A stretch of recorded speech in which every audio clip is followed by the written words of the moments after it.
How's it going, everyone? My name is Michael SK, and welcome back to Umineko When They Cry, Episode 5. We're currently in the epilogue, somewhere maybe in the middle. I don't really know how long the epilogue is, so we'll just continue along. As in the previous video, we got done with the tea party, and we started this. One more time, let me think about the red truth Virgilia gave me, and the crutch of the Decalogue that Delanor lent me. With the red truth, Virgilia guaranteed that at the very least, Beato left enough room in this tale for me to achieve victory.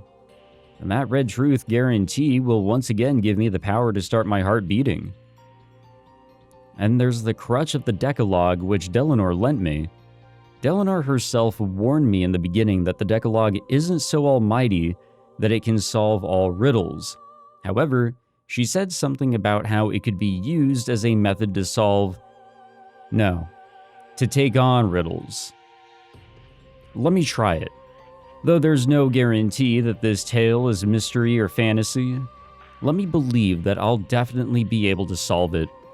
That it is a solvable tale, a mystery, and let me take it on one last time. Why Battler didn't approach things like this from the get-go, I have no idea. When I came to, I was suddenly in that strange tea room where I had often argued furiously with Beato from across that table. Of course, Beato was nowhere to be found. It was just me, isolated and alone. That's okay. Even so, I won't stop thinking. Okay then. What were Nox's commandments again? I'm sure Delanor explained most of them when slamming me with them. Of course, even I recall them vaguely. What was the first one again?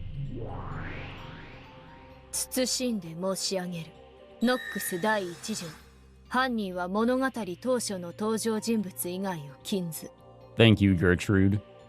When I muttered about what the first one was, as if answering my question, Delanor's subordinate appeared. Without bothering with an unnecessary hello, she told me nothing more or less than what I wanted to know.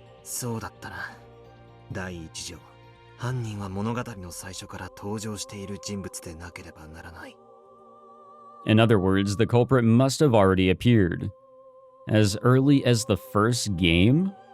True, that's the most basic of basics in the mystery genre. A classic assumption. Wow, a classic assumption.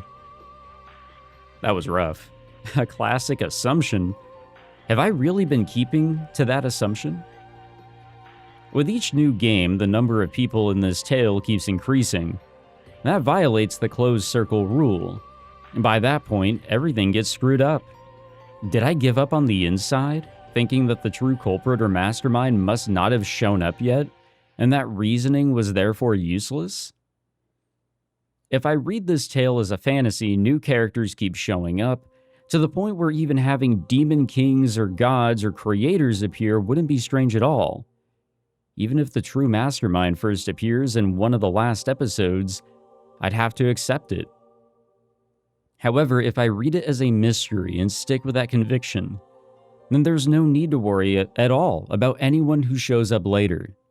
Because Nox's first clearly states that it's impossible for the culprit to be anyone who appears later on in the story.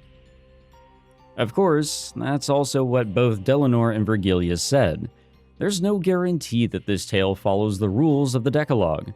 So of course, I can't deny the possibility that the culprit first appeared in the second game or later.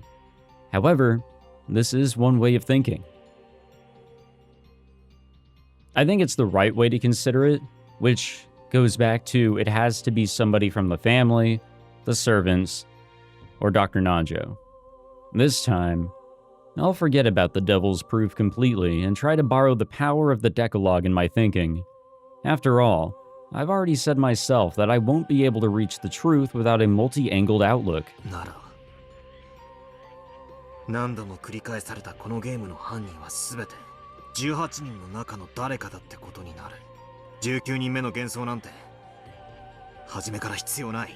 No illusion of a 19th person, no illusion of a witch, no magic, demons, or any of that.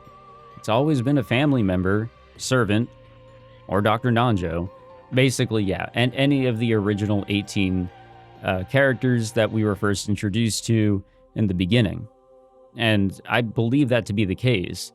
I don't really know if there's been evidence that can really point towards there being anybody else involved, especially with the red truths that have been given to us. Even the first of Nox's commandments denies the existence of an unknown person known as the witch from the very start. If I had followed that in the truest sense, I might not have suffered so miserably in the second game. 謹んで申し上げ立てまつるノックス第2条探偵方法に超自然能力の使用を禁ず Delinor's other subordinate appeared without a sound and gave me an answer to my question. That's right. A detective can't go around using magic. そしてこれがフェアな戦いであるならば探偵と同様に犯人もまた魔法を使ってはならないということだよな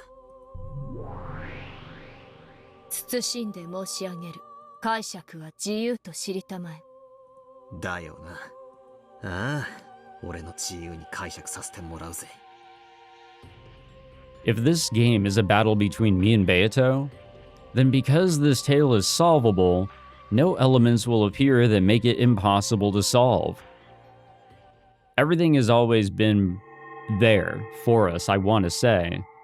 In other words, things like magic mustn't appear. When they do appear, I shouldn't suspect that the mystery element is breaking down, but I should instead question why it was shown, and suspect the witnesses and observers. Yes, 100%. So even in episode 4, where things were completely fucked, like you had no idea what was going on, I had no idea what was going on for a while. Like, how do you piece everything together in a way that makes sense, with everything that we were shown in such that way in episode 4? Or even the craziness with episode 3, where Ava had an alter ego that became a Beatrice, you know? There's something to gather from everything that we've seen. Even everything here, I want to say. But looking more so at the first 4 episodes, everything had a reason. Everything had a purpose. There's reasoning behind everything that we saw. Sure, we might want to ignore everything in terms of, like, all the crazy shonen bullshit between Beatrice and Virgilia back when Virgilia was first introduced, and some other elements here and there, but other than that, why were we shown the things we were shown other than this is Beatrice's side of the story that we are being shown, you know? And that's what she wants us at the end of the day to agree with.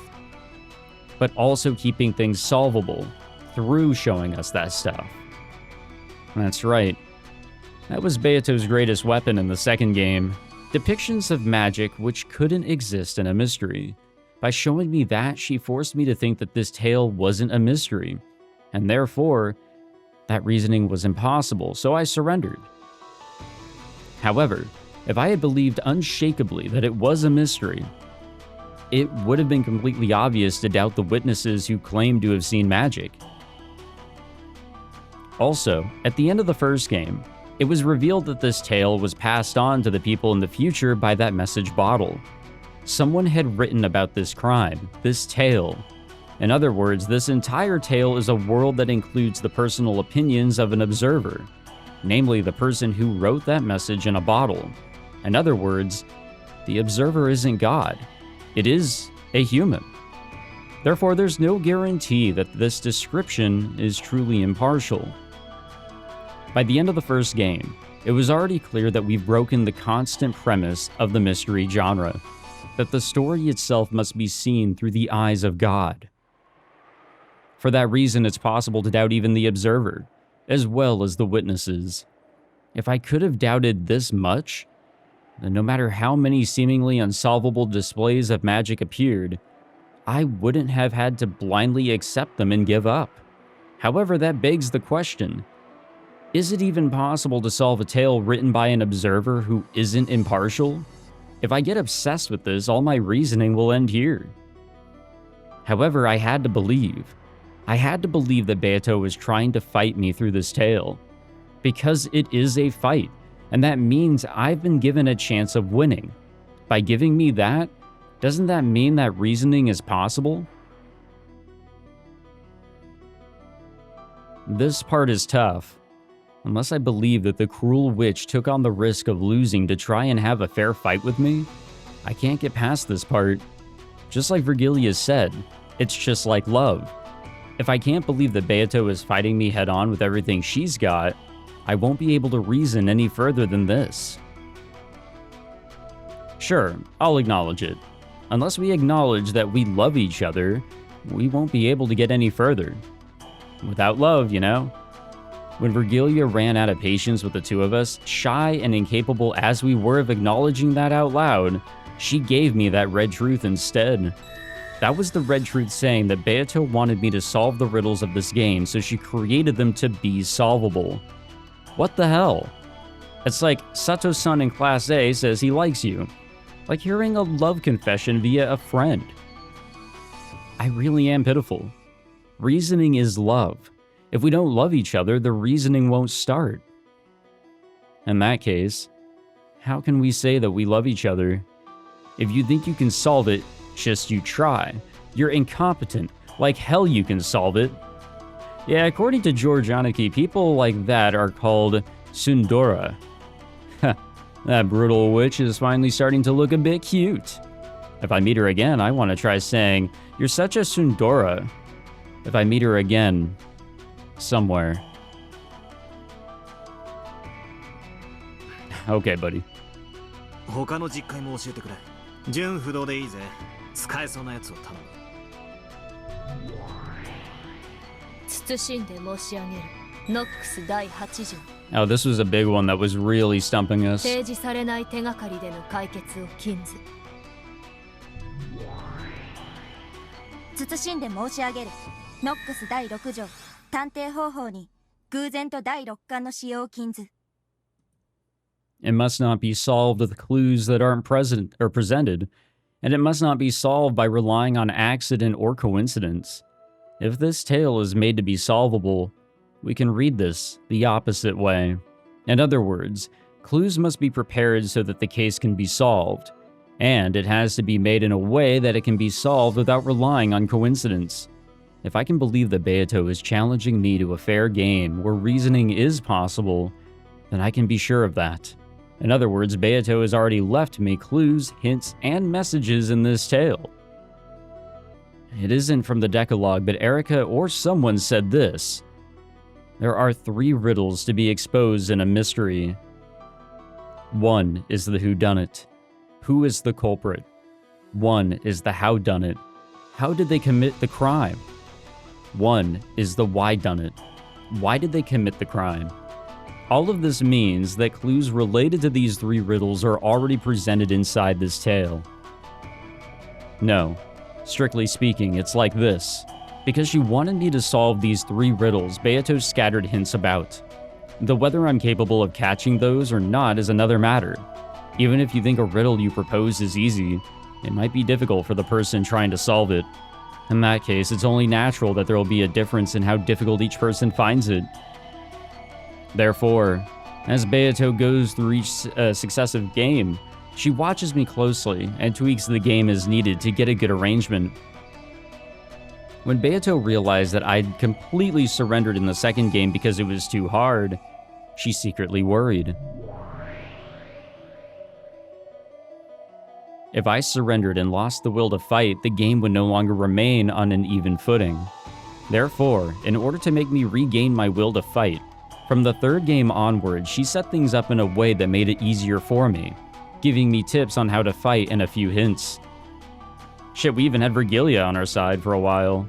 Virgilia and Renove obviously appeared so that they could help me. There's our shonen fight. That was crazy stuff. I could not believe that shit was actually going down.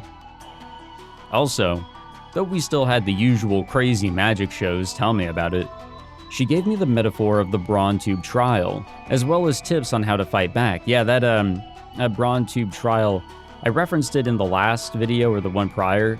That was a huge hint, I feel. It's our interpretation, and that was kind of brought into Ange's story whenever we were following her. I finally understood how to fight, and most likely at the end of the 4th game, Beato managed to have the all-out showdown with me that she had probably wanted. Then Beato acknowledged that my abilities had become full-fledged, and entrusted me with her heart. Entrusted me with explaining this tale, didn't she? But we weren't even close. In that case, it was really dumb of me to boycott most of the 5th game, just because I was so disgusted with those 2 witches. It doesn't matter who the game master is. All I need is to search for the truth in Beato's game. On the contrary, I should probably thank those 2 witches just a little for continuing the game in Beato's place, now that she's gone and left everything to me. Of course, I doubt those evil witches were trying to do anything of the sort. Culprit, crime, motive. The answers to those 3 ultimate riddles, the hints, must be scattered throughout the previously shown tales. It's probably a very faint light, like trying to find beads that have fallen onto a sandy beach. They're definitely there. However, they're so faint that unless I believe strongly, there's no way I'll be able to find them. 金家謹んで申し上げる。なんだ。物語を。今の汝には真実のか弱き光を見逃さぬ目が与えられていると知れ。今こそ物語を。推理可能とは信頼関係の先にあるものと知りたてまつれ。ああ、知ってるぜ。いや、今ようやく気づいたかもしれない。It's something that's been repeated over and over again throughout the tale. Persistently so. 愛がなければ真実は見えない。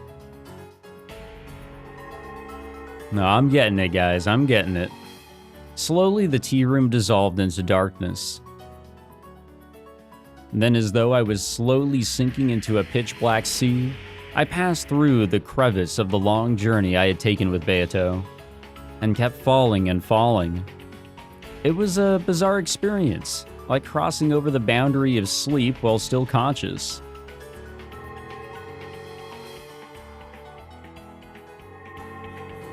Haven't we been here before? The middle of nowhere? The several tales before became faint bubbles. No. Were they small, shining fragments? And were scattered like stars amidst a pitch-black sky? I kept sinking on and on into that sea.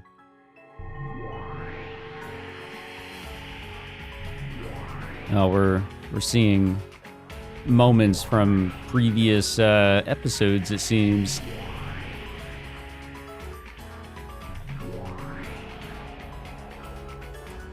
I'm assuming that we're going to, you know, go through these moments.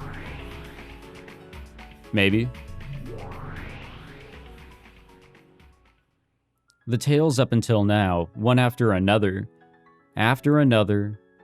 Virgilius guided Dante to Mount Purgatory and brought him to the feet of the eternal lady who waited at the top, Beatrice. Therefore, the innermost depths lay not at the bottom, but at the peak of Mount Purgatory. The eternal lady had been waiting there for Dante the whole time. And then I knew, and then I knew.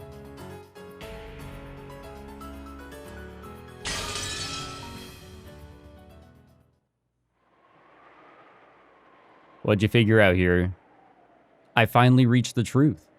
To the depths. No, to the peak of Mount Purgatory. Idiot. You really are an idiot.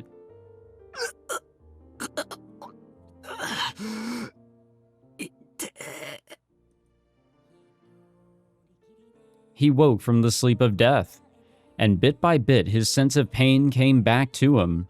On Battler's face, which still looked up at the heavens as he hung there pierced by the longsword, a suffering and alive expression gradually returned. I might have to do some editing, by the way, with this audio here. If there's ever singing, you know, Battler noticed. This whole time, Beato had been snuggling up against him sleeping. And when he held her, he knew that it was not Beato, but her crumbling remains. Alright, goodbye. Goodbye, Beato.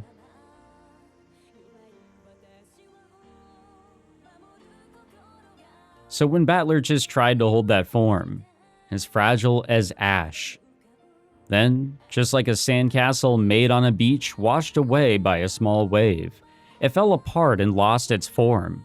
At Battler's feet lay nothing but the ragged remnants of Beato's dress and a pile of ash. No, on top of that pile of ash, he could see something like sparkling gold, or something sparkling gold. It was the husk of a single gold butterfly, which had been torn to bits, and so Battler knew, I've definitely reached the truth. However, I wasn't able to do it, while Beato still remained in this world. Beato. お前本当にバカだろ。俺はようやくこのふざけた謎の真相にたどり着いたんだぞ。お前のお望み通りにくじけずにとうとう最後までたどり着いたのに、なのにそれを待てずにくじけちまったんだよ。お前はあんなにも信じてたんだろう。俺が絶対に真実に至ってくれるって。ならどうしてそれを俺と一緒に信じて待てなかったんだよ。永遠の拷問を強いていたのはお前じゃない、俺だ。俺がお前に過酷な拷問を強いた。そしてお前は最後まで抗い俺に訴え続け、そして俺はようやく今になってたどり着いたってのに、お前はもう待ってなくて手遅れになっちまったって。バカ野郎、どうしてお前が先にくじけちまうんだよ。 It's my fault. I forced her to endure this torture. In fact, she's been doing a wonderful job sticking through it for so long. Over and over and over again, you kept on protesting to me, and because I was so incompetent, it was as though I couldn't understand the truth. バカ野郎、バカ野郎。お前の謎はさ、ひねりすぎなんだよ。どうしてもっと簡単に言えねえんだよ。I know, especially for me. Like, come on, I am a fucking idiot. バカ野郎。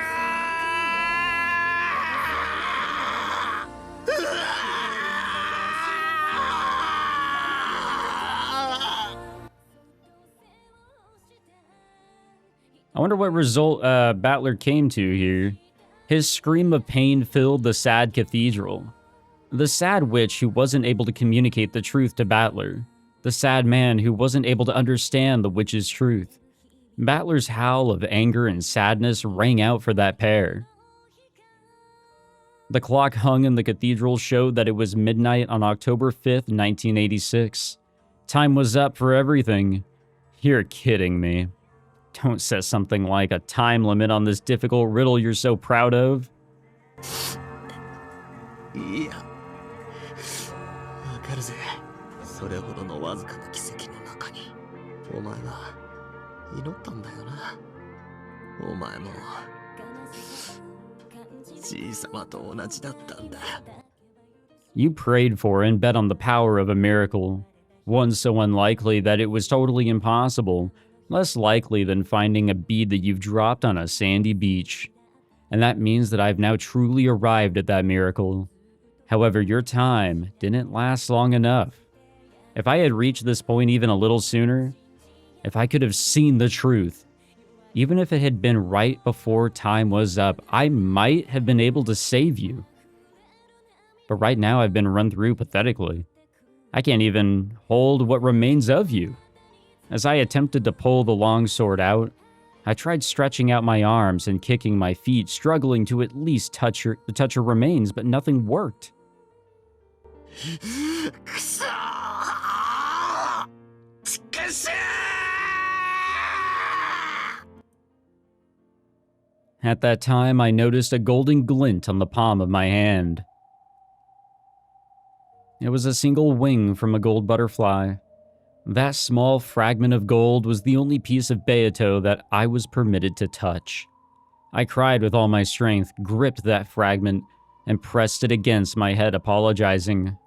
Why couldn't I reach the truth earlier? Then I pressed it to my chest, promising that even now I would never again lose the truth. When I pressed my hand against my chest, the sword piercing my chest cut my wrist and blood dribbled out. And that blood spread throughout my fist, and it must have soaked that gold fragment with my red blood. It must have been the only way of telling her that I had found the truth that she wanted me to know about. I clutched the wing of the gold butterfly with my freshly bleeding hand and pressed it against the red sword that pierced me. At this point, Ushiromiya Battler knows, and he understands. He has found this tale's everything. You want to share with the class, Battler? Please? At that time, it seemed as though a faint golden light leaked out of the gaps in his clenched fist.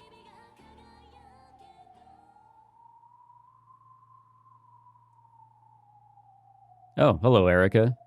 The two witches had their backs turned, and Erica was laughing at Battler's corpse. 本当に無様ですね、バトラさん。あなたの愚かさを石像にして永遠に。え？ We're alive, bitch. At that time, Battler's chest, no, the red longsword that pierced Battler began to sparkle gold from deep within his chest. Ooh. That bright golden light began to change the red sword's color, turning it gold. 何事？バトラがこれは何？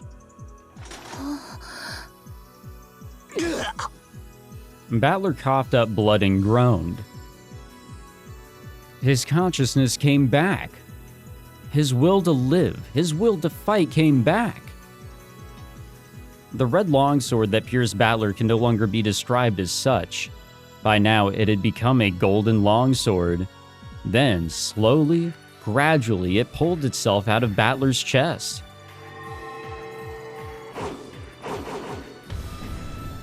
It finally pulled itself free and started dancing through the air.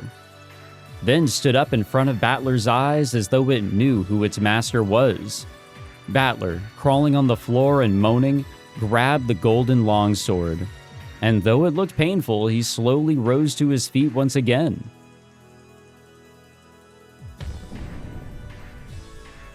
Hello. 手の込んだ演出ね。これ、ラムダの隠し玉？その輝きって、まさか。Lambda stared wide-eyed at the bright golden glow in awe. When she noticed that Battler's resurrection wasn't part of a script Lambda had thought up, well, Byrne also frowned slightly. 悪いわね。最新は却下よ。シエスタ姉妹。その復活幻想を削除しなさい。了解であります。45、410、発砲許可。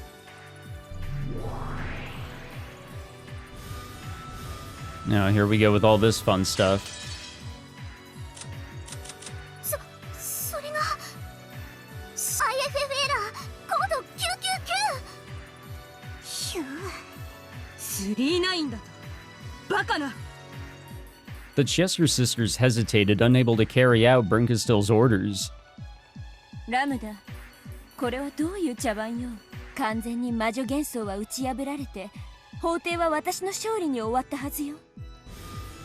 悪いわね、ベルン。もう少し付き合ってもらうわ。そうでしょ、後宮バトラ。ああ、待たせたな。エリカ、ベルン・カステル。今度は俺の真実の番だぜ。再審請求を受理するわ。 Oh boy. 魔女集会の幻想法廷の閉廷は撤回される。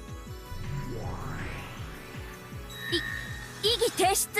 すでに裁判は結審し、判決は公示されている。異議却下。いかなる判決も新たな真実の前にはかすむ。異議提出。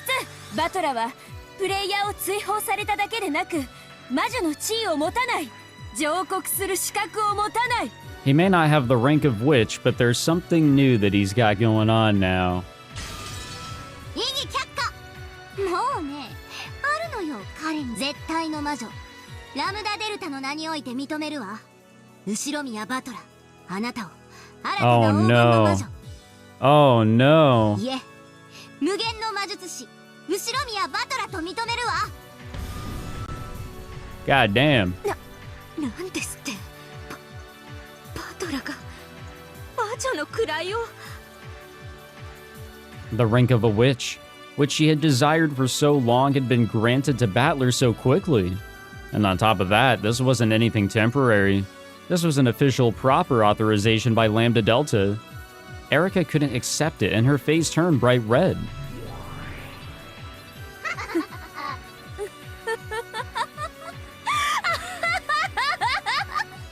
最後の最後まで楽しませてくれるわ。あの子のゲームはいいわ。付き合ってあげる。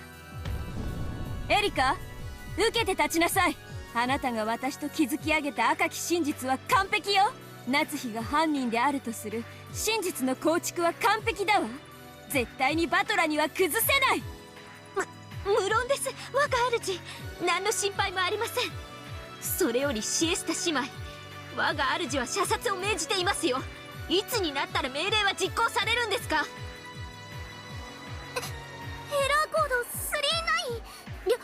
領主照準には解除コードが必要です。 The Territory Lord? だからあいつはやると言ったに。領主？誰が？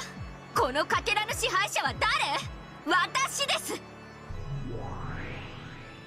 領主、まさかバトラが？はい、後宮バトラはこのかけらの正当な領主と認定されているであります。ええ、そうよ。まだわからないの？あの黄金の輝きの意味が。バトラはね、至ったのよ。すべての真実の最新王にね。 I mean, I was just taking it as like Beatrice is now within him. He is Beatrice. Every bit of Beatrice is now within him. だからバトラは今やこの世界の物語のゲームのすべてを理解している。I guess it means all that too. それはつまりゲームの支配者の地位を得たということよ。それを信じたくないでしょ、ベルン。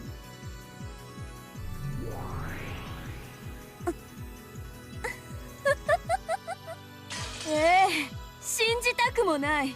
いいわ。バトラが本当に全てを理解したのか試してあげるわ。 Oh boy, I'm here for it. Because I don't understand anything. エリカ。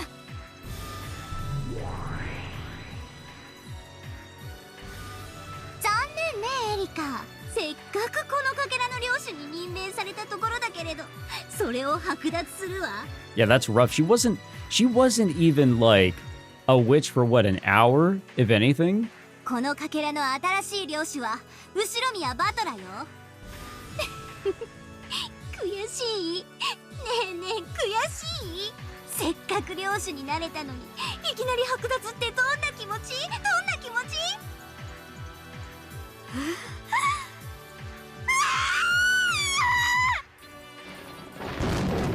バトラー！ Ooh. 私の推理を否定できるものなら知ってみればいいでしょ。そんなことは不可能。不可。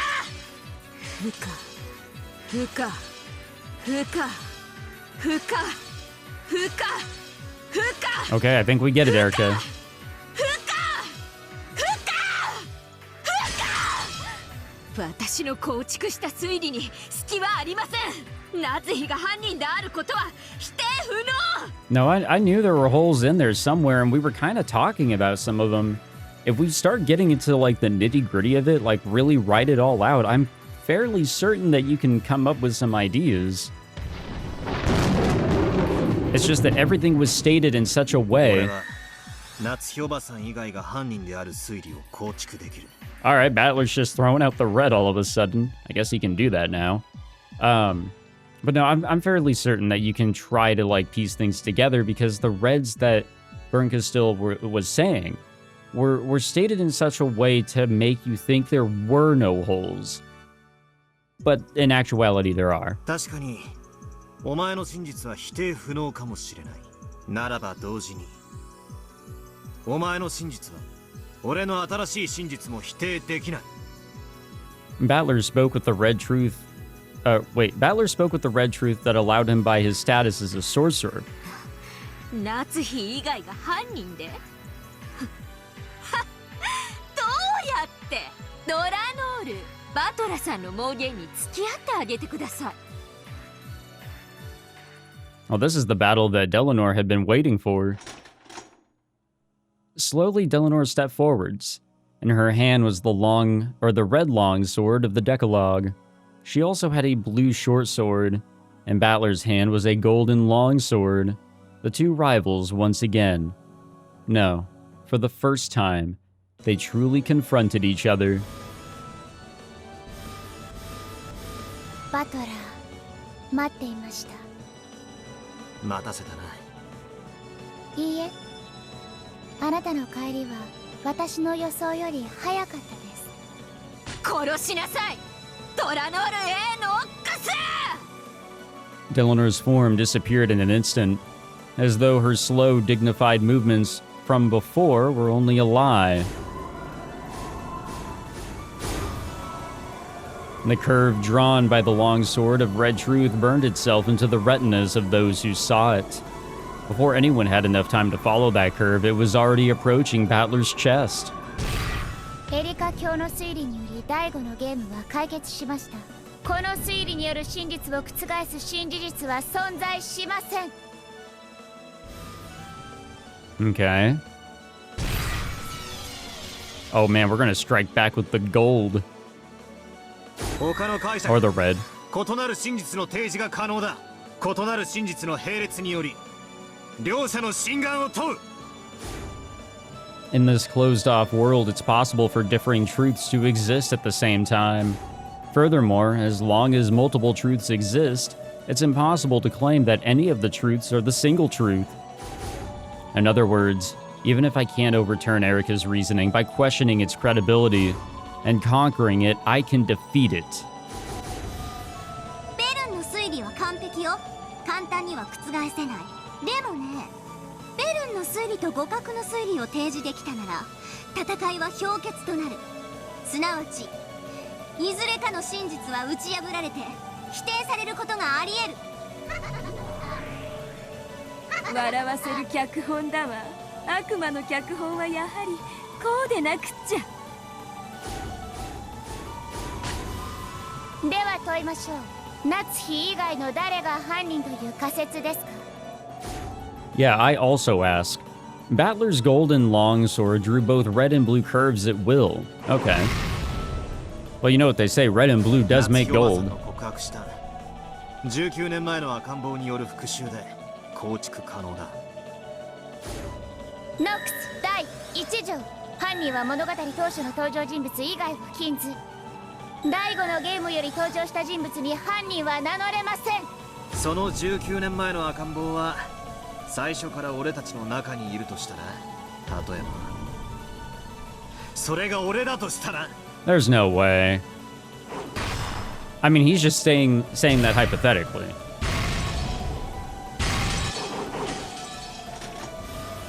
ノックス第8条、提示されない手がかりでの解決を禁ず。あなたが19年前の赤ん坊であることを示す伏線はあったのですか？ I don't know, his fucking voice? Same voice actor. 第4のゲームにおける俺が母親アスムの息子でないとする第一のゲームおよび今回のゲームにおける親父の隠し事の気配。Yeah, if we actually stretch back just a little bit into this one, Rudolph did want to talk with Battler about something. And yeah, there was the first game as well. He wasn't able to say anything because, well, he died in the first Twilight along with Kirie, but yeah, I do remember something going on there. So, yeah, I don't know. 俺の生まれに何か事情があることをはっきり明示している。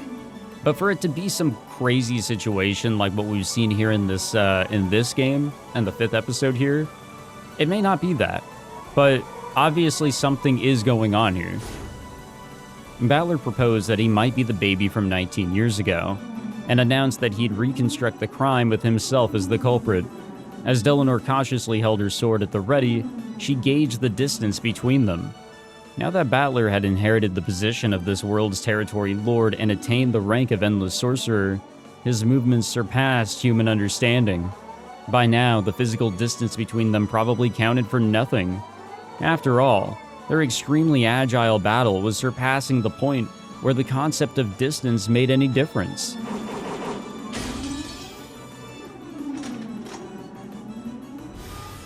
まずは見事です。バトラー犯人説、お聞かせ願いましょう。ああ、聞かせてやる。それでも説明がつくこと。夏日おばさんが犯人だと決めつけることはできないこと。 Oh, this is gonna be fun.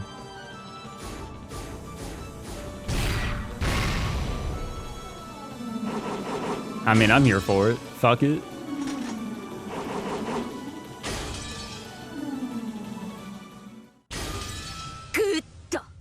あなたが犯人というならいくつもの矛盾が生じます。その矛盾があなたのか弱い真実を刈り取る。この私、探偵にして真実の魔女。 And this time, Erica stepped forward.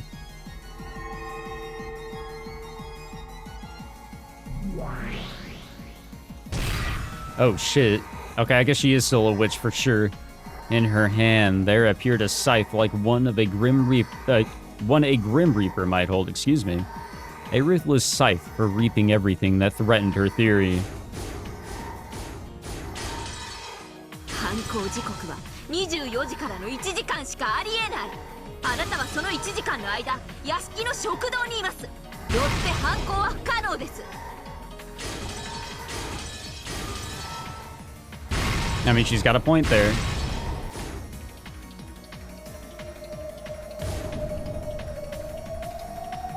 死亡時刻が24時からの1時間の間と特定はされていない。よって犯行は24時から午前1時までの間でなくとも可能だ。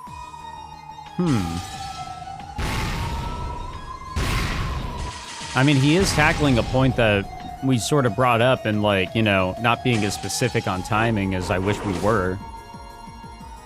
いとこ部屋の殺人に限定します。午前1時から事件発覚まで、いとこ部屋での犯行は不可能です。ドラノール、今です。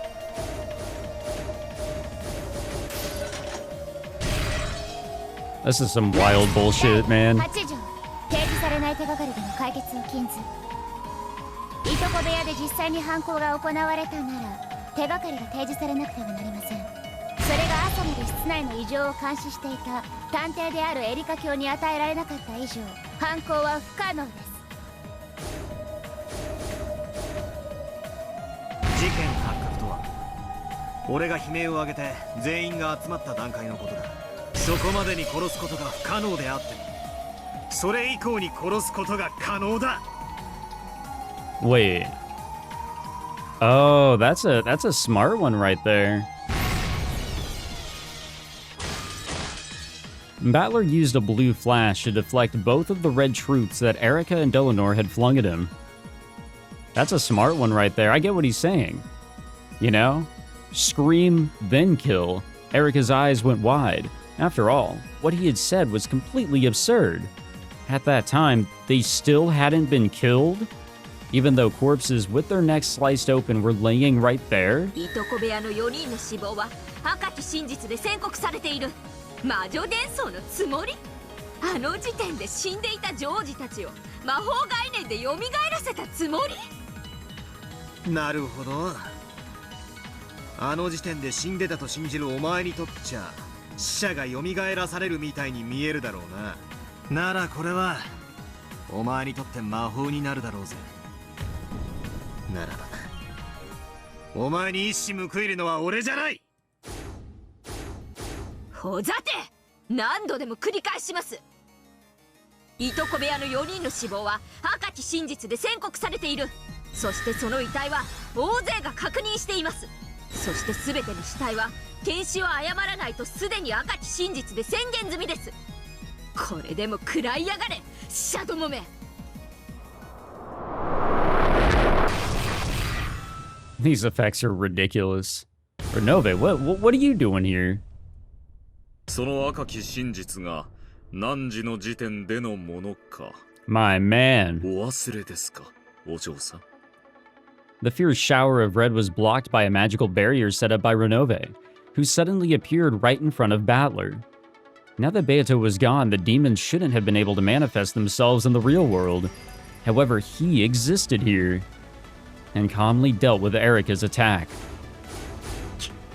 貴様はどうやってここに？まあいいです。好都合です。探す手間が省けました。この場で捕らえてあんたも存在否定してあげます。譲るぜ。一つの傲慢なる真実だ。全てを支配などできないことを教えてやれ。 Yes, Your Majesty。 では少しお相手しましょうか。どうぞ、お嬢さん。 I always wanted Battler and Renove to be good friends. ならあの赤き真実の死亡宣告は何時の時点でのものだというのですか？それがあんたには特定できるって言うんですか？特定できない以上、事件発覚の時点での死亡宣告であることを否定はできません。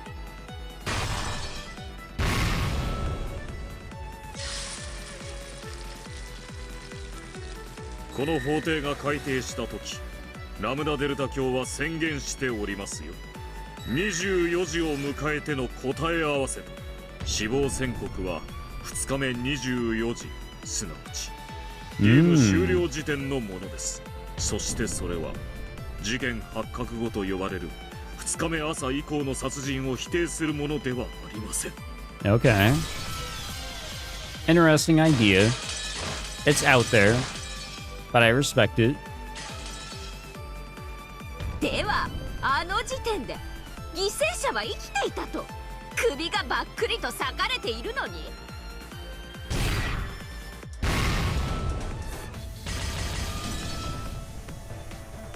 それを探偵殿はご覧になられましたかな。確かに全ての死体は誰であっても検視を誤ることはないとなっておりますが、死体でないものを死体と言っていけないとは言われておりませんもので。 So there's no rule against describing something other than a corpse as a corpse. Erica swung her scythe recklessly, but Renove blocked everything with elegant gestures made with the shield on one of his hands. じゃああの時点では誰も死んでない？まさか首に傷さえない？だってじゃあどうしてバトラは悲鳴を上げたんです？ Again, like I said, scream, then kill. 足元がお留守だわ、お嬢ちゃん。 Hold on, that's a reference to something, right? No? Why was that green? Oh yeah, feet unprotected. This is a reference to a line in Dragon Ball that achieved meme status in Japanese, spoken by Kami Hiro Shen in a fight against Yamcha. I'm sorry, guys. I've never watched Dragon Ball ever in my entire life. I have no idea what any of this meant. Did we read this?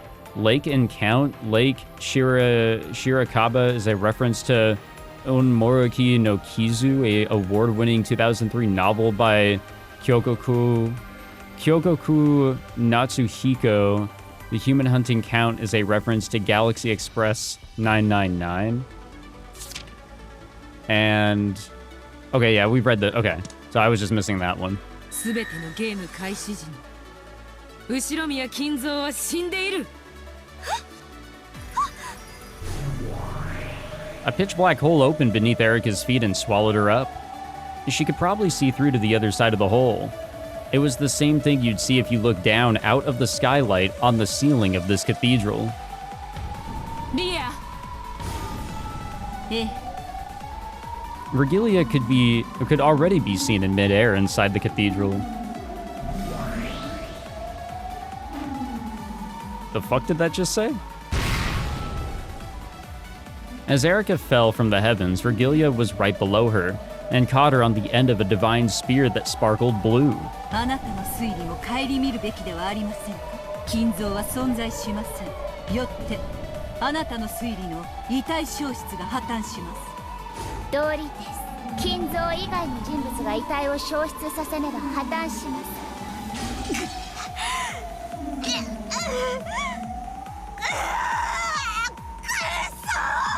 この程度で。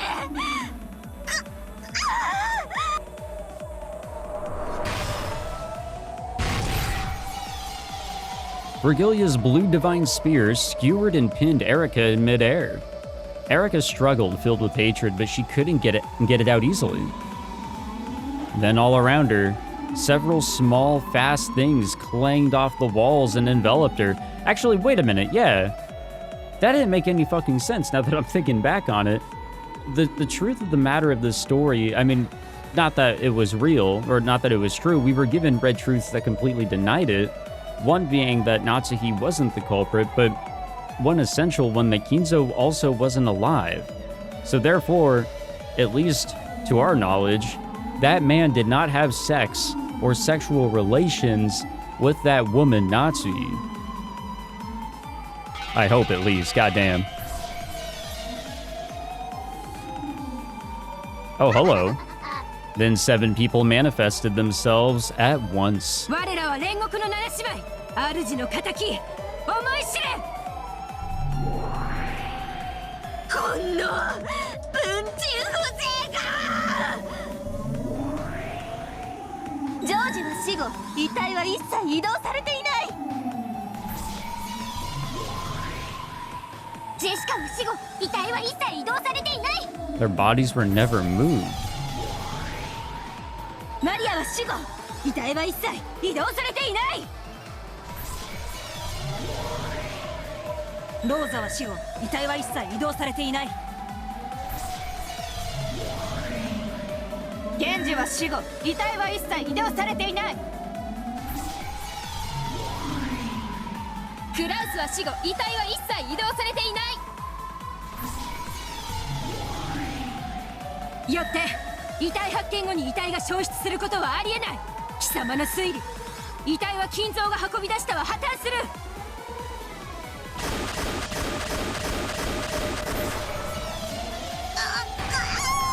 This shit is so loud. Goddamn. だからなんだってんですか。金蔵以外でだって死体の消失は説明的。私がこの私が推理の修正を。この私が探偵が。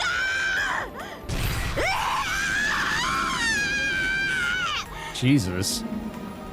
Even with Kinzo's existence denied, Erica was probably capable of escaping this by making only a small revision to her theory. However, to her, having to revise a theory that she had already created was extremely humiliating. 夏日を追い詰めるためだけに策を浪しすぎたわね。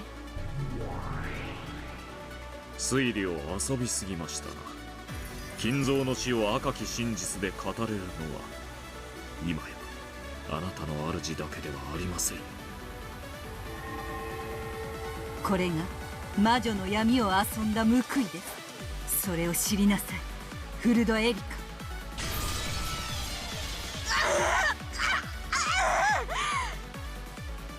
Of course, even Erika had doubted Kinzo's existence from the beginning. However, it had previously been impossible for anyone to deny his existence in that trial, except for Burnka Still and Lambda Delta, who had sided with each other. And because of the willful silence of those two, the truth about Kinzo had truly been unfixed. And yet, to think that Battler had become a witch, a sorcerer, and capable of using red without proof. However, she had her own Inquisitor of Heresy, who could also use red without proof to counter.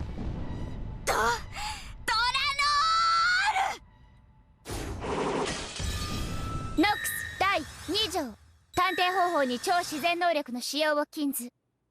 金蔵の死を赤き真実で示すならば、それを構築する人間の真実、証拠の提示を求めます。I mean, it was quite literally shown in the story, was it not? 許せ、クソじじい。超えゆけバトラー、我がしかもわんねえ。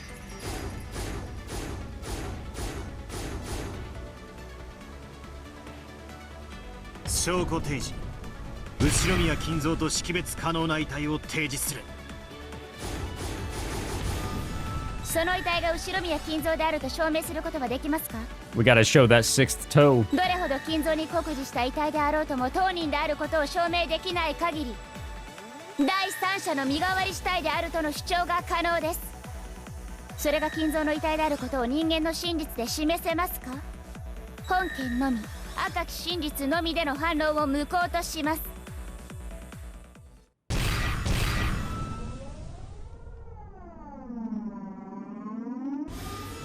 へえ、赤き真実での反論を無効？そんな思考もあるのね。確かに第三者の死体が存在しないことはすでに赤で語られてる。しかしそれを赤で語ることを禁じられたらバトラのやつお手上げじゃない。 Yeah, we'll see. そうだな。この閉ざされた六軒島ではこの死体がじい様のものだと示せる。それこそはこの遺体が替え玉死体である可能性の示唆です。この身元不明遺体が金蔵の死を証明するものにはなり得ません。チェックメイト。 Oh, hold on now. 我が推理は揺るぎません。 Wasn't it already established at some point that there can't be a double? Delanor had sealed off the red truth as a means of proving that Kinzo's corpse had been shown. Even with the power of witches, Battler couldn't argue back. 赤き真実を封じられてどうやってその死体を金蔵だと証明するの？無理よ、不可能だわ。赤と青なら。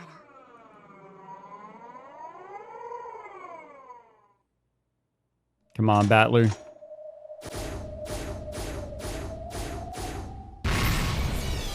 Come on, Battler. 後宮金蔵の死体であると保証する。 Okay, what does it mean to say something in gold? And then, when Delanor met with Battler's golden flash, she was unable to fully block it with either her red longsword or her blue short sword, and she was blown backwards into empty space. It was a direct hit without any miscalculation. Though she had always seemed as firm as a small giant before now, she was finally blasted away and slammed against the wall as though she was the slender girl she appeared to be. ドラノール、あんた何やって。見事な黄金の真実、有効です。 A gold truth. 黄金の真実？ Yeah, where the fuck does that fit in, you know, here? Red is supposed to be like, this is how it is. Blue is, you know, a hypothesis, a theory. And now we have got gold. The golden longsword, which had been drawing red and blue trails before now, finally drew a curve that retained its divine golden color. The truth it showed was neither red nor blue. It was gold truth. 何それ？ラムダ、こんなのはルールにあるの？ええ、黄金の真実、有効よ。黄金の真実はこの世界の領主、いえ、ゲームマスターにしか使えないなんですって。黄金の真実、赤き真実とは異なる方法によって紡がれる。その力は赤き真実と同等です。時に劣るでしょう。しかし時に勝る。その輝きこそがバトラ君が本当にベアトを理解した証。示したぜ、この死体がじい様であることを。はい、黄金の真実受理しました。エリカ教の推理は修正に応じぬ限り破綻します。そんな。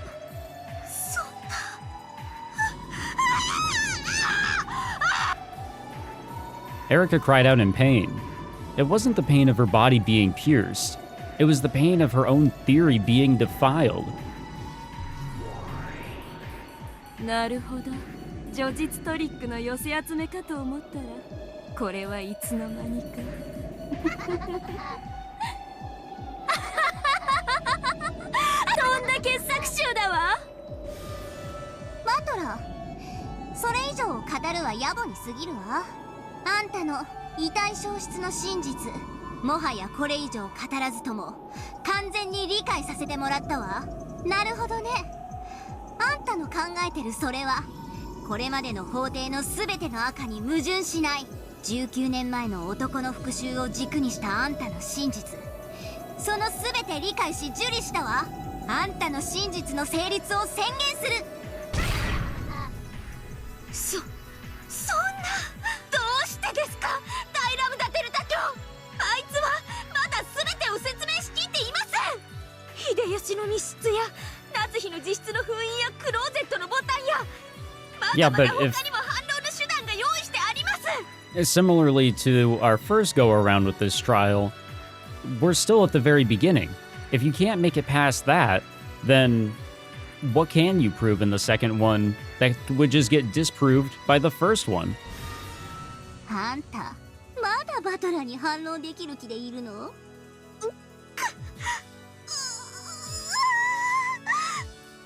Only Erica, the one who was supposedly so intelligent, couldn't understand.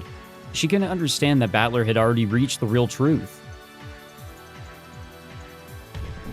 以上により、じい様の不在は証明され、夏日おばさん、じい様をめぐる不名誉は返上される。Dishonorable and kinky. 夏日おばさん、 Disgustingly 純潔にして so. 低粛だ。貴様ら好みの下劣な物語は許さない。バトラ君。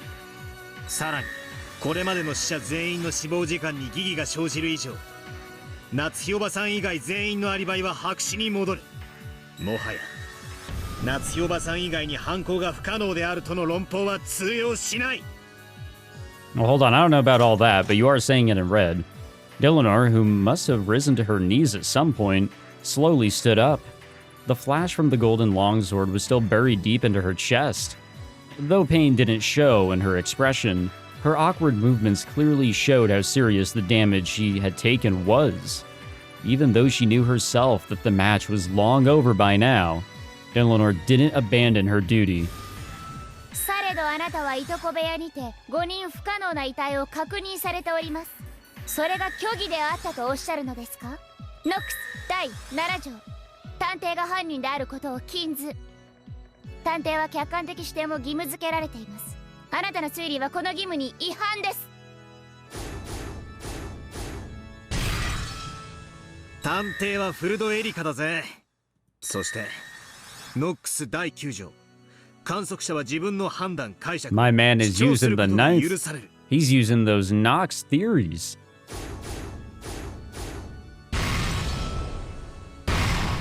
ノックス第8条、提示されない手がかりでの解決を禁ず。 That's not being こ resolved れまでのあ necessarily. なたは探偵でした。そのあなたが今回は探偵でなく試験を交える観測者であったことは示されていたのですか。それがない限りあなたには主観を偽る権利はありません。俺は今回のゲームで碑文の謎の仕掛けを解いた時、じい様を目撃している。すでに赤で示されている通り、じい様は存在しない。その目撃は不可能だ。よって俺の視点に客観性がないことはすでに示されている。それは風雨になびくシートか何かをあなたが誤認しただけの可能性があります。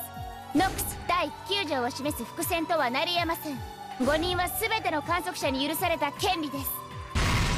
第4のゲームにてベアトが示した赤き真実、全ての人物は後宮金蔵を見間違わない。 Damn, we are really pulling the fucking reds from the previous games here. We're actually using them to our advantage. It's the red truth Beato used to counter my blue truth claim that someone disguised themselves as Kinzo, to make it seem as though Grandfather had appeared. In other words, on this island, anything which might lead someone to visually mistake something for Grandfather, including someone else pretending to be Grandfather, cannot ever work. All of Aunt Natsuhi's schemes to make it seem Grandfather existed were hidden in the relatives' blind spots. All of them clever tricks, like he was here just a second ago, or he's in his study alone now. They never tried to make anyone mistake something they saw for Grandfather himself, so there are no contradictions. If they had tried to dress one of the servants in Grandfather's robe, it probably would have been seen through in an instant. And it's because of that red. It has been guaranteed that none of the characters in this tale would mistake something for Grandfather by sight. But every other sense is, it depends. If someone claims to have seen Grandfather despite that, it becomes a lie. Allowing lies to be contained within their observations is a right granted to everyone, except for just one person. And that person is the detective. 風雨になびくシートを見間違え、それを何であったと誤認して語るのも。しかし、じいさまだと誤認することだけは、赤き真実において、本ゲームでは許されていない。金蔵を見たと主張された時点で、誤認識ではなく、意図的、すなわち観測の客観性が否定されていることの証というわけですか。In this case, unintentional misrecognition is not permitted by the rules of this game. However, it is possible to intentionally lie about seeing something you never saw. And that is an action not permitted to a detective who is obligated to maintain an impartial perspective. 暴論を許せ。これで決着だぜ。いいえ、いいのです。あなたのような男が世界にいてくれたなら、どのような傲慢からもか弱き真実を守ってくれたに違いない。もっともらしい一つの真実がか弱き真実たちを駆逐し、唯一の真実であると語る横暴から本当の真実を守ってくれたに違いない。Battler's golden longsword drew a massive blue arc as though splitting the heavens. あなたと戦えてよかったです。よって今回のゲームにおける俺の観測は第7条でなく第じいさまを見たと主張したことがその証だ。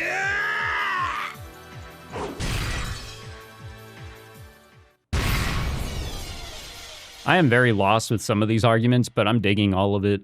It's a ridiculous battle of wits. The noise that rang out across the cathedral was the sound of Delanor's longsword clattering to the floor. Simply letting go of that was the same as resigning to the proud Delanor.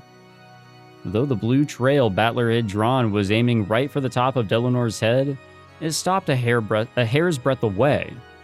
If it hadn't, Delanor would probably have been annihilated, without leaving a single scrap of flesh behind. リザインです。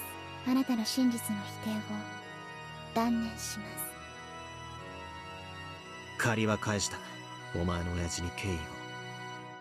実戒は傲慢でも批判でもなかった。父に敬意を。Delanor sat down on the floor and completely abandoned her will to fight. 何やってるんですか、ドラノール。情けない、みっともない、マルケナウスノの殺人人形。あんたは自分の父の名誉に泥を塗ったわ、恥知らず。それでもミステリーのくさび、魔法に屈するの。そんなのミステリーの歴史が許さない。お前こそ何もミステリーを分かってないな。ミステリーが相手を知的に見下すための狂気にしか見えてないなら、お前に俺は二度とそれを語らせない。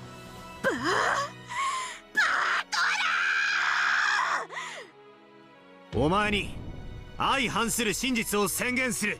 夏日おばさんは19年前の男、すなわち俺によって内戦電話で脅迫されていたんだ。その目的は夏日おばさんを殺人犯に仕立て上げること。これは初めから夏日おばさんに濡れ衣を着せるための復讐劇だ。違います。夏日が仕組んだ後ろ宮邸の復讐劇です。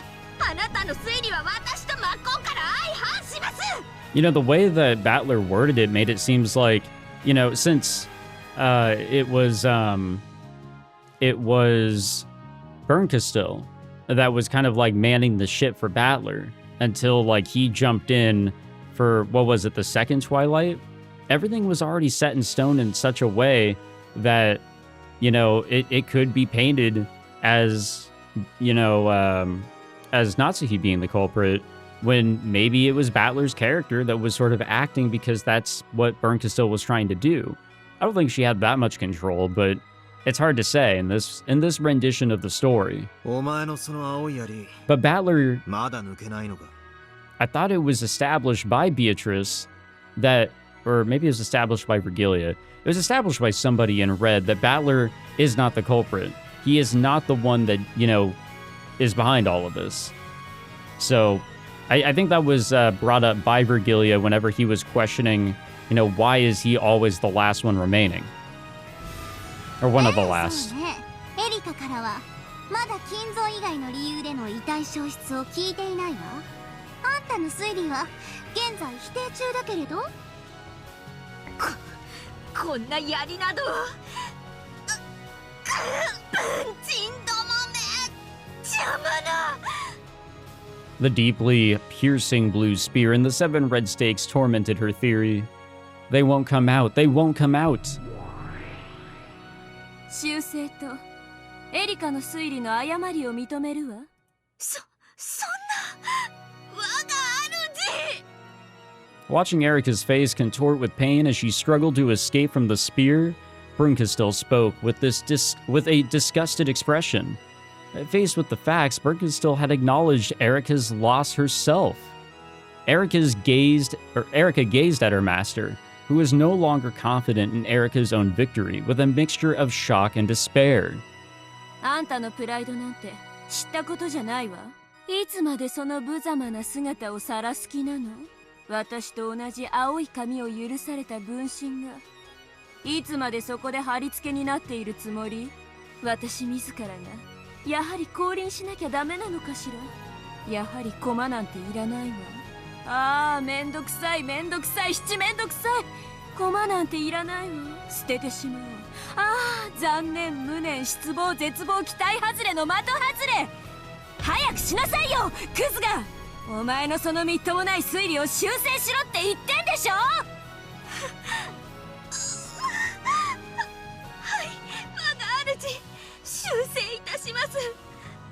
我が推理を修正いたします。As Erica's face twisted in humiliation and tears streamed from her eyes, she withdrew and revised her own theory in accordance with her master's order. Mumbling quietly, she made various revisions with the Blue Truth, had them acknowledged by Lambda Delta, and finally had the Blue Spear smashed and was freed. Though that Blue Truth did indeed explain how the corpses had disappeared, it couldn't conceal its desperation and was a bit of truly shabby reasoning.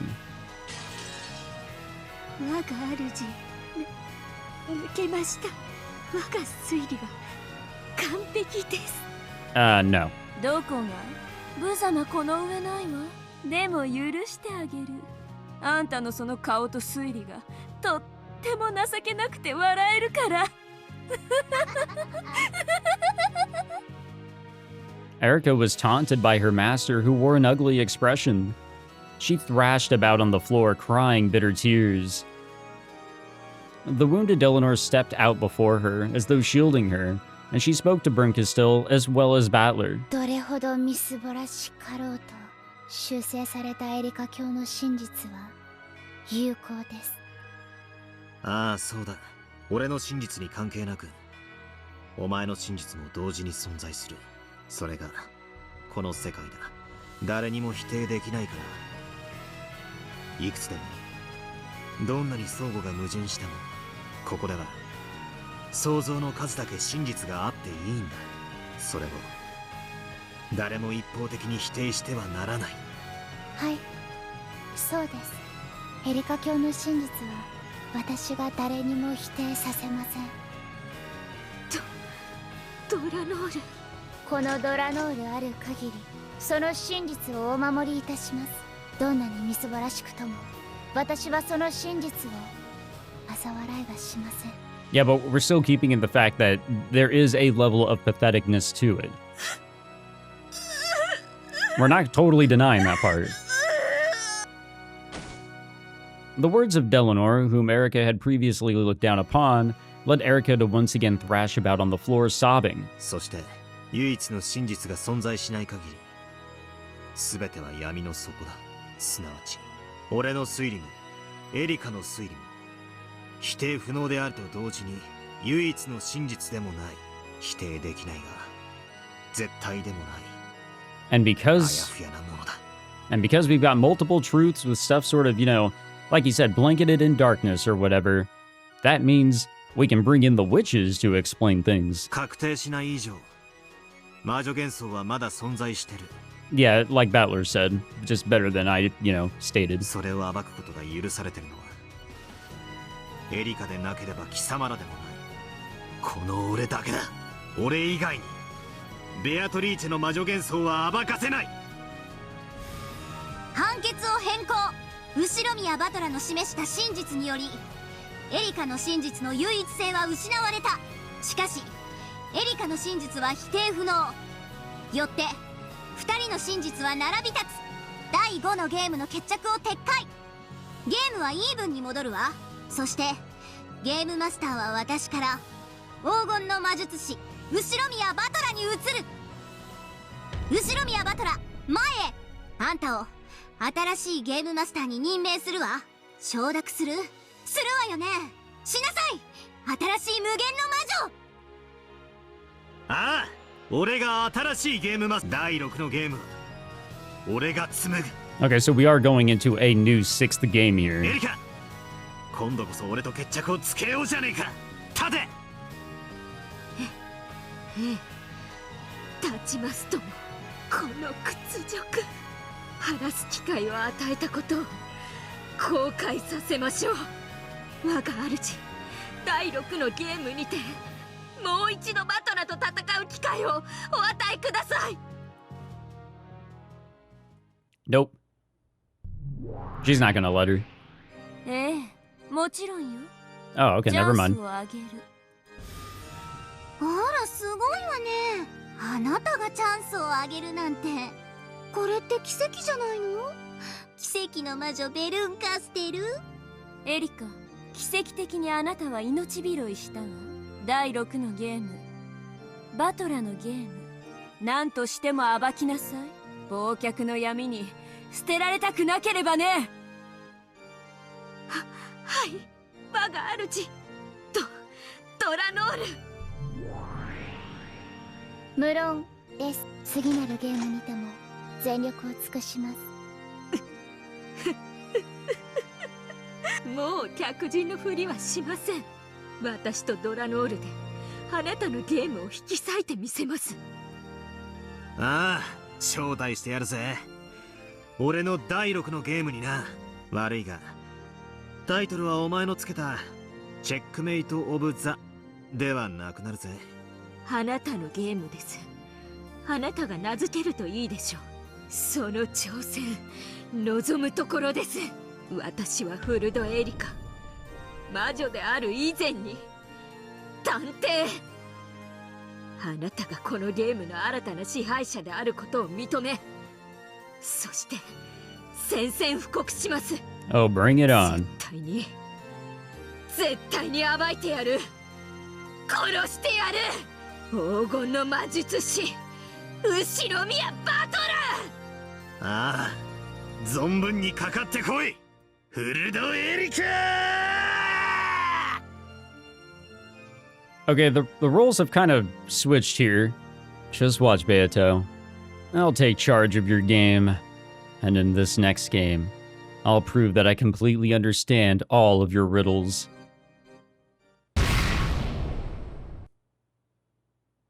All right. So it seems like, yes, the roles are kind of flipped. I guess in order to prove that... hold on, can I skip this? I can't. Okay. I'm just going to mute the audio. I guess in order to prove that Battler truly understands where Beatrice is coming from with everything that she's put together here, he has to now create a game himself, even so he's always been trying to disprove Beatrice's games as the work of human. Now he has to try and bring in the fact that it could be done with a witch. Or at least he has to bring in the idea that there are other possibilities, kind of like how he did here. This is some interesting stuff here. I don't know. I'm a little taken aback by the by this battle of wits, I guess you could say. This one was pretty interesting. It was a lot. It really was. But nonetheless, really interesting, and I dig it. But wow, I'm glad we were able to get to the end of this, because I had to record whatever was left of this all in one go, because I'm getting ready for like my little vacation. So I needed to get this done. And I guess I could just do one long video out of this. But I was ready for this to be like 2 videos or more if this was even longer than I was told that it was. I don't even remember what I was told. Or was I told? I don't know. All right. New game board added and new elements added. I believe our new elements are the character lists, which we should go check out to make sure there's nothing new.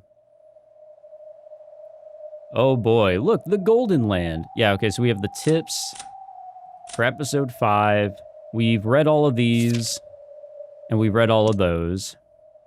Let's check the characters for episode 5 here. So we know about everybody here. We should know about all these witches. I'm not sure if anybody is new here. I mean, there is Battler here. The man designated by Beato as her opponent during the... Yeah, okay, so that's not any different. Okay, we don't want to execute or resurrect. Can we? Yeah, okay, we can execute people, but... wait, change? Oh, wait, she's got glasses? What the fuck? I had no idea that she did. I didn't know that there was, like, different outfits for some characters. Oh, we can't do Beatrice with her hair down. Damn it. Wait, is she the only one with, like, an alternative appearance? Her goddamn glasses? What the fuck? Okay, let me know if there's any, like, characters that I should read up on, you know, before we jump into the next one, because... I want to say that we know about everybody just fine here. Okay, I can't execute Erica, damn it. Wait, can I execute people that didn't die in this one? No. Okay, I can't kill Kinzo either. Yeah, there's definitely some people we can't kill. Okay, that's interesting. So basically the people that didn't die, we can't kill. All right. Well, I tried, you know. It's fun to mess around with all the, you know, stuff that's available to us. And here is episode 6, Dawn of the Golden Witch. Good morning, it is at last time for the curtain to rise on Battler-sama's game.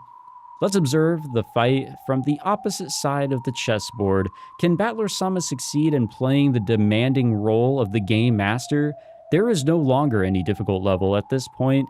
These are not hints, but a confession. Okay. I mean, there was a difficulty in episode 5, but all right. Oh, let me keep it in this menu so it doesn't trigger the menu cinematic, whatever the hell it's called. Well, guys, we did it. We got through episode 5, and I'm still in my 20s, so we're making good progress, I think. Yeah, I'm actually about to go on vacation, and then afterwards, at some point, I would like to go back through certain points of episodes 1 through 4, and maybe even a smidge of 5. Probably not, though. And I want to look back on certain events. There are some that have stuck out in my head, but as I skim through my videos, because that's how I'm doing this as easily as I can, as I skim through my videos, I'm going to look for my specific moments and see if there's anything else that sticks out. Once there are some moments I'd like to revisit, such as the Twilights, the explanations that we were given, supposed appearances of Beatrice. I'd like to go back through quite a bit of that, which is going to take some time. And anything that sticks out, I will be making a intermission video. So that'll be the next one. An intermission to kind of talk about my thoughts yet again, all the predictions I've made up to this point, and if any of them make sense, and any other predictions that I have ready to go forward, because it's going to be episodes 6, 7, and 8, bada bing, bada boom, bada bang, and we are just going to go and get this thing done. I'm obviously still going to take some, mini breaks in between each episode, but I'm not going to, sit back for months at a time or anything like that, like I might do here. I don't know when I will specifically jump into episode 6. It might be the start of the new year, the end of this year. I've got some other stuff I have to work on, but I wanted to get this over and done with before I went on my vacation, so I didn't have to, constantly think about this or forget anything during my trip. But this was an interesting one, a fun one nonetheless. All the episodes have been fun except for 4. That one was a pain in the ass, I want to say. I think 4 I probably liked the least just because of how fucking bonkers it was. But maybe I'll find appreciation for it once I go back. Maybe there really is something to get out of it. I think I could really appreciate all the wacky magical bullshit, if I just take it exactly as it is. Yeah, it was pretty fun. But yeah, this one was pretty interesting. I like Erica's character. I like Delanor's character. I think they're fun new characters to be introduced. And I guess they kind of make sense. They're not just throwing in characters just like that, kind of like they did with Gap. I feel like she really is that one that just like, where did you come from? And maybe even the Chester sisters. Like, where did you guys come from? But I digress. There's not much else to say in this one. I don't have any lasting thoughts or anything like that. I did my trauma dump back in the end of episode 4, so I want to say I'm good here. And I did make some predictions in this one, which I will share again in the next video, which again will be an intermission, not the start of episode 6, whenever I can get around to doing that, once I'm done with all my my reviews.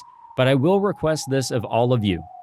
If there are any moments that you want me to revisit, they can be moments that you think will help me, that you think may fuck with me. It can be anything from any episode. And even better, leave a fucking timestamp if you can do that. That would be wicked. But no, I think I can find the moment, if you can kind of just give me a gist of when it was, to go back and explore. And I requested this same thing back whenever I was beginning the answer arc of Higurashi. And I remember somebody was telling me like, hey, go back to this. There's some noises being made. Take note of that. I had no idea what the fuck this person was talking about. But now I know, I was able to piece it together. I'm a little slow, but I pieced it together. I was able to go back and understand quite a few moments, actually, in Higurashi. There's a lot of things that are easily, pieced together in that one compared to this, probably, but we'll see. If there's anything that you would like me to review, you don't have to state why. You don't have to tell me what I'm looking for. Just tell me to go back to a moment. Please don't troll me and tell me to go back to something so insignificant, though. Like, come on, I've only got so much time to burn, right? But that would be greatly helpful, honestly. And truly, thank you to a lot of you here for commenting your ideas and anything that really does expand on things. I'm very fortunate not to have been like spoiled on anything or anything of the sort. I think you all have been fantastic to have as viewers. And those commenting, you guys have been so great as well to really expand how much fun I'm having on this journey. It's really opened up the doors to the enjoyment. So thank you all so far. So in a way, you know, this really is, I get, well, according to you guys, in a way, this is like where we will truly begin to piece things together, I suppose. But it is also our first step in the answer arcs, and I'm very excited to continue along as we slowly but surely finish up Umineko, because now we're past halfway. We are long past halfway. It is downhill from here, but also uphill from here, however you want to look at it, right? It's either we're doing the V shape or we're doing a bit of an A, however you want to look at it. But regardless, having a great time. Really, really grateful to have you all here. And yeah, make sure you guys are subscribed, ready to go for whenever I do get going with episode 6. I'm really, really excited. Thank you all for tuning into this one. If you enjoyed, be sure to leave a like. Again, subscribe so you guys are ready. And I will catch you guys in the intermission video. And if you don't want to watch that shit, I'll see you guys in episode 6. Take it easy, everyone.